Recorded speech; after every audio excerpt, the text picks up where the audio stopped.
And this is how we sleep every night. It's temporary. How was your day today? That's what Chayla Kendall keeps telling herself But today was a very good day. and her 3 sons. It was really difficult because we would move from place to place to place. Kendall's been saving up her teacher's salary for years to buy a home, moving their lives south from Gwinnett to more affordable Perry, Georgia, where they found their dream home. I knew that I wanted my boys to have the American dream. That dream made a little easier when she was approved for the Georgia Dream, a state program that offers lower interest rates and down payment assistance for first-time homebuyers below certain income limits. I was ecstatic. She chose from the program's list of affiliated lenders and submitted the required documentation. When they would ask me a question to upload something into the portal, it would be literally 3, maybe 5 hours, and I uploaded it. But she says the lender, DHI Mortgage, pushed her closing off for months, forcing them to move into a hotel in Perry, then a rental while they waited. I have had 3 different closings, and I have still not closed. And they kept saying it's going to delay.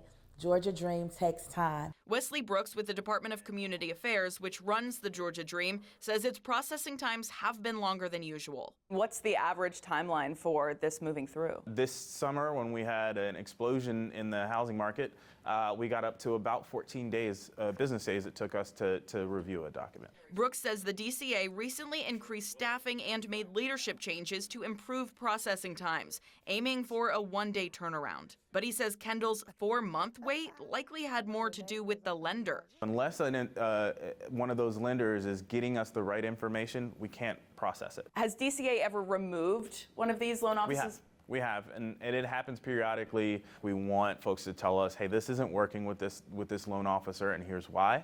And then we can determine whether or not there's just some retraining that needs to happen, or if maybe there's some malfeasance and we need to remove this loan officer from our program. We got all of this. We literally walk around and we pray and we say, God, if it's your will, please help us to get this property. The morning she was supposed to close on her new home, I got a call from Ms. Kendall saying DHI Mortgage was delaying it again, citing Georgia Dream delays. So we called the lender, and within the hour, Kendall was told she would be able to close that day after all. The more money that the client comes out of pocket, the more money that they make. So it is a disconnect between the Georgia Dream and helping families and the lenders and making money. Yep. She's glad now that she stood her ground, hoping this story encourages others to do the same. This tree is going to be big and tall. Her latest text revealing a triumphant smile and the words she's waited so long to say, "I'm officially a homeowner." Walking away was not an option because my children were watching, and I wanted them to see an example of perseverance.